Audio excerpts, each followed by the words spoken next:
What I'm about to do next might cause controversy on your show. I want to see what it's like to make. Oh no. Yes. Last time in Texas, Calvin and I went to Austin to try super affordable barbecue. My God. And crazy expensive barbecue. This right here could feed a family of 8 to 10, not people, Texans. Now I'm headed to Lockhart, one of this state's most iconic barbecue destinations. I've had pork ribs, I've had beef ribs, I've had all different smatterings of delicious barbecue. But the one thing that's been missing from my diet is brisket. That's why we've come here to the original Black's Barbecue. Here at Black's, they claim to be the first to sell smoked beef brisket. That's a bold claim. First of all, if you were the original, why'd you call yourself the original? I didn't call myself the original best ever food review show. With decades and generations of experience, it's been said they've created the perfectest, Oh my gosh. juiciest, I feel like I'm at a magic show. most delicious brisket on the planet. Ooh. Well, I'm here to find out for myself. The brisket is a really special cut of meat. It's not known as the most expensive, most fancy piece of meat on a piece of cattle, and it's tough to work with. If you're not using it to make a delicious smoked brisket, you're probably using it to make ground beef or hamburgers. But once Black's gets a hold of a brisket, they do something magical. Now I'm gonna see what that is real soon. Let's go inside. Why do I keep talking like this? Like I'm Liam Neeson. Edgar Black Sr. originally founded Black's Barbecue as a meat market and grocery in 1932. Over time, it transformed into a must-visit destination for barbecue lovers, thanks to their legendary smoked beef brisket. That's our main course today. But first, I want to whet my appetite with a brisket sausage, made from the very same top-notch beef brisket. One of the primary distinctions of Central Texas barbecue is simplicity. Salt, pepper, and a flour-based binder are just enough to amplify the meat's flavor without overshadowing it. Then it's time to grind. It's more common for barbecue joints to have kind of low-quality pork sausage, but this is 90% fine Angus beef brisket and 10% pork. Now, the sausage stuffer, where this meaty mix is shoved in intestinal hog casing. Oh, you scored my face. But I'm okay with that. Not the first time. It wasn't a complaint. Yeah. Joining me today, my good friend Calvin and the 69-year-old third-generation pitmaster Kent Black. Most sausages I see are straight. This one's kind of a horseshoe. Why this shape? That's because that's the way my grandfather started doing it in 1932 here in Lockhart. We tried a week to do the straight length, same recipe, same cooking technique, straight lengths, and you would have thought we shot the Pope. They hated it. They said, this doesn't taste the same. We've got 5 generations of customers and they expect to see this style of length. As the saying goes, if it ain't broke, don't fix it. It's not only the sausage recipe and shape that have withstood the test of time. This machine is the very same model that produced Black's first sausages back in the 1930s. That's when TVs were invented. Right now, Josh and Anthony make about 7,000 of these a week for our restaurants, and we ship all over the country, all 50 states and Puerto Rico. And also Puerto Rico. Don't forget our neighbors down there. From here, these hot links are loaded onto a roasting stick and locked inside the smoker for an hour. I want to talk about the history of this place. In 1932, it didn't go this far back, right? The building closer to Main Street was our small footprint when we first started. Every 10 years or so, we would add another 500 or 800 square feet, and now we go from one city street to another city street. How long has the sausage room been here? This has been here since about 1960, so we're going on about 60 years. It's one of our newer buildings. It's a newer building. In a throwback to their meat market roots, most barbecue restaurants in Texas cut the food in front of the customers on thick, heavy butcher blocks. 25 years of use has worn deep grooves into this table-sized cutting board. Sometimes people just buy a half of it, and then if you want to see the inside of it, we can show it like that, or we can just cut it here some bite-sized pieces for you. I feel like I'm at a magic show. Have you ever done teppanyaki? I'm not sure what that is. For the Japanese people cook in front of you. Well, we got glass windows here, so we're cooking in front of people all day. It's a beautiful outside. The way it smokes it becomes this beautiful dark brown. Mahogany, I would call it. And you can see it's not like so finely ground that the interior is just all one solid color like a hot dog. It's coarse in such a way that you can see the different ingredients in there still. You can actually see the spices with your own eyes. Try it. Do you want some? Oh, yeah. That smoke really permeates through the palate. There's no casing like a real hog casing. Could you hear me? Something about casing. I was saying the synthetic casing can compare. Synthetic casing will hold everything in place, but it doesn't have any character to it. It doesn't have like that plump kind of bite that you can rip through with your teeth. Is it a different experience if you just do this? Oh, it's hot, it's juicy, it just kind of explodes. That might be even better. I've never had a sausage made from beef before. So having this now, the textures and the flavors, it's really delicious. So much of this place is about the history and about the generations. So it started with your grandpa, and then it's gone down to your grandchildren. What are your kids and your grandchildren doing now with Blacks? My two sons, Eric and Barrett, they're involved in the business. I couldn't have grown the business without them. The grandkids are a little young for our sharp knife. They're age 4 to 16, but they're starting out to do a few things, cleaning tables, stuff like that. For the 4-year-old. The 4-year-old, The yeah. 16-year-old can stuff sausage. Please. Kent's first experience with this family business was selling snow cones at the age of 6. In 2008, he took over the restaurant from his father, Edgar Black Jr. We used to barbecue all the parts of the cow, but in the 40s, when my dad came back from World War II, it was his observation and conclusion that the brisket was a great cut of meat, and he's the one that converted us to serving briskets only. He was one of the first people in the country to do that. Now everybody sells briskets. What started as a small shop is now a seriously large meat processing facility that built its reputation on top quality smoked brisket. That's exactly what Calvin and I came here for. Can you tell us what part is brisket? Brisket comes off the chest of the cow. It's just right here on the chest between the front 2 legs, and there's only 2 briskets on each animal. Left brisket and a right brisket. So briskets are just cow boobs. This fatty end of the brisket is also known as the point cut, while the leaner end is the flat cut. There's good fat and bad fat on a brisket. This hard fat is not going to do you much good, so we don't want to cut it all off down to the red meat because we got to protect the brisket, but we're going to cut maybe 2/3 of that hard fat off of there. Pitmasters usually gravitate to the point cut for a juicier slice, but when you talk about Texas brisket, you talk about the full brisket. This is actually not tall enough. A lot of this is going to burn up in our 14-hour cooking process. So what I'm going to do is cut some of this lean in off so I can have a taller brisket on this side. We're not going to throw this meat away. We're going to make sausage out of that. Great sausage meat. Anything that pops up like this, I'm going to cut off because it's just going to burn up anyway.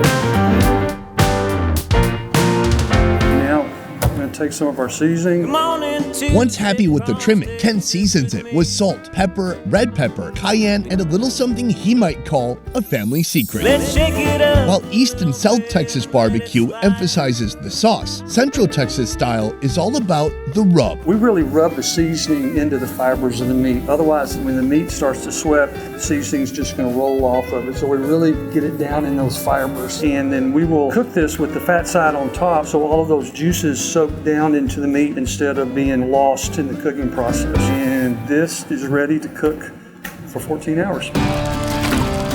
Of all the beef cuts, brisket is the least tender.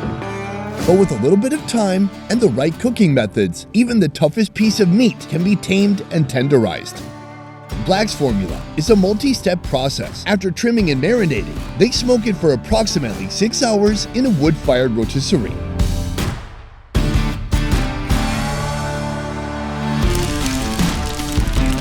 How important is wood when it comes to smoking? We think it's about 80-90% of the flavor. Really? Yeah, we have our wood here. It's local wood. It's post-oak wood. You can cook 12 to 14 hours on it, and the smoke does not overpower the meat. In fact, it makes it taste a little sweeter, if that's a word you can use with meat. Do you just chop a tree down and you throw it right into the machine, or is there a process behind it? We only use trees that have already fallen down, and then when they get here, we let them age here for 6 months to a year before we burn them. The aging gets a lot of the moisture out of the wood, and it's a cleaner, pure smoke, and the flavor is a little more intense based on the post-oak type of wood. It's one of the things we do that makes our brisket and our meat so unique.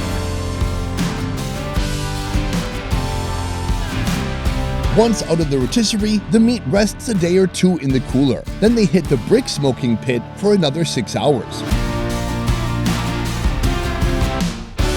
I want to talk about the name of this place, the original Black's BBQ.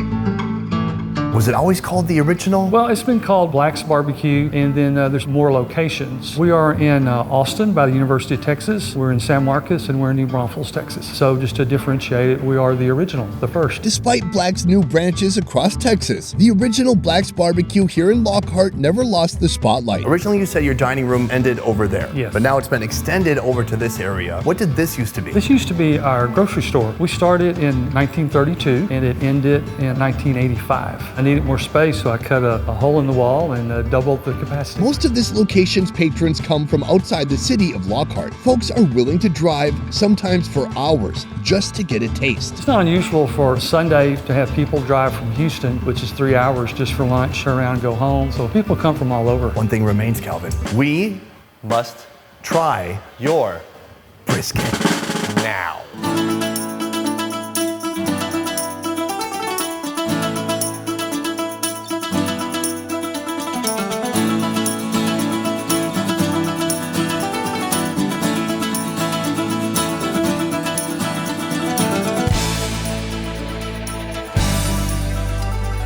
Calvin, before we begin, grab a spoon. Grab a spoon. Spoon some of this mac and cheese. When you say some, you mean the whole thing, don't you? The South loves mac and cheese, so do I, and I get it every place I go. It's coagulated a little bit. It doesn't coagulate into our hearts. It stops the bleeding, or it could stop your blood from moving completely.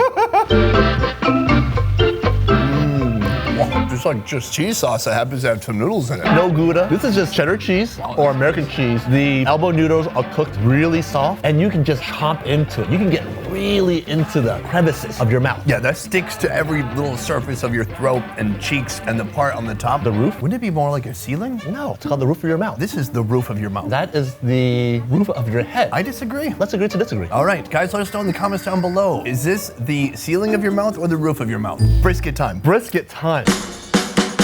Smell? First smell. Ooh. That smells like Christmas morning. The other day, somebody wrote me on Instagram. They said, hey, why do you take such big bites? It's disgusting. And so, to that person who wrote me on Instagram, this bite's for you.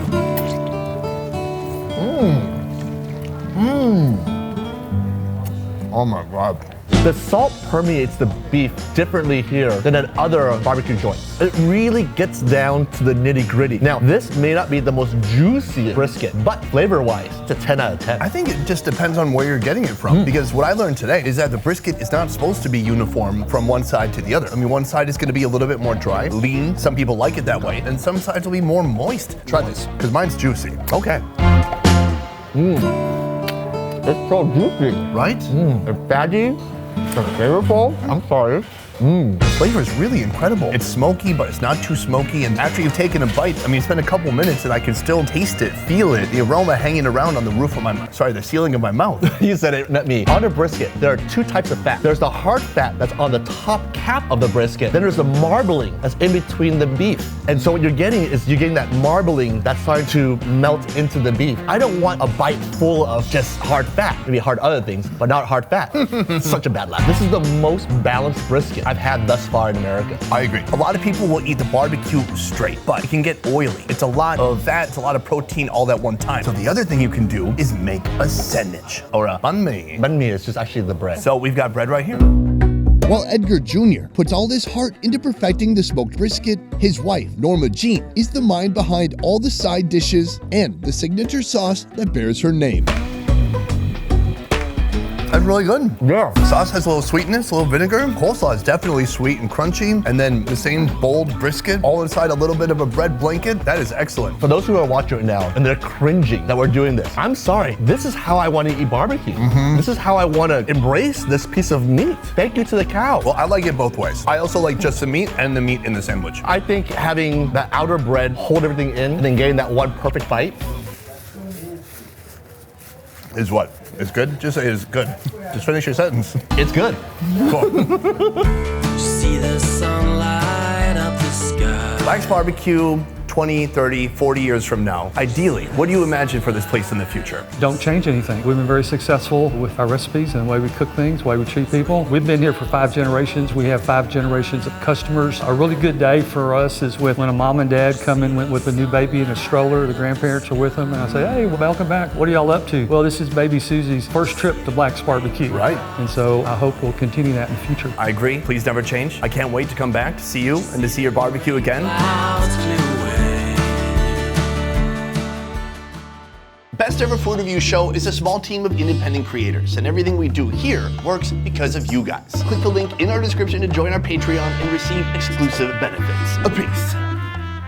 It looks like they weren't planning on the 9. It doesn't match exactly. Even behind that, they actually had printed 85, I think. And they were like, why would we replace the whole thing? We'll just put a number that would go on your house. We'll put that there. Okay, I've had Johnson & Johnson. Is it Johnson & Johnson or just Johnson? Johnsonville. Oh, Johnson & Johnson is the baby oil. That's right. I think they do vaccines now. They do. And so you can't be around forever. I mean, you can't. Oh, Jesus, that's not bad. You know something I don't know?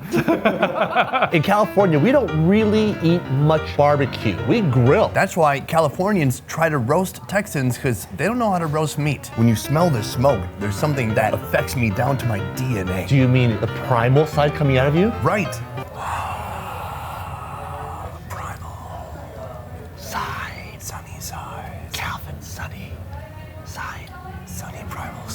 We're losing it right now. Okay, this is something to experience. This is to celebrate. You know, a good week. 3 A's on your report cards. More hair growth on your head instead of your ears. Every year at Thanksgiving, my neighbor would invite me to his house and say, hey, come experience America. Put on his pilgrim hat and sing me a song. That sounds a little bit terrifying. That's how Thanksgiving is in your house, isn't it? You sing a song, and then you lead a game of charades, then you wash the dishes for them, and then you clean their house. Isn't that every Thanksgiving? You had some great Thanksgivings growing up. That's nice. You should see how Labor Day is. Boom, guys, that is it for this video. A huge thank you to the original Black's Barbecue. And also, as always, thank you to my good friend, Calvin. You can check out Calvin on his YouTube channel. It's called FKN Deliciousness. The name is right here. Go follow him and see his fun food adventures right now. I mean, like right now. Right now. Turn the show off. There's not much left. Who's gonna watch this? No one's watching this right now, actually. Really? Oh. Guys, that is it for this video. Thank you so much for watching. I will see you next time. Peace. I feel like a brisket now. I'm pregnant with a brisket baby. I don't know who the father's is, though. I know who the mother is. The mother is a cow.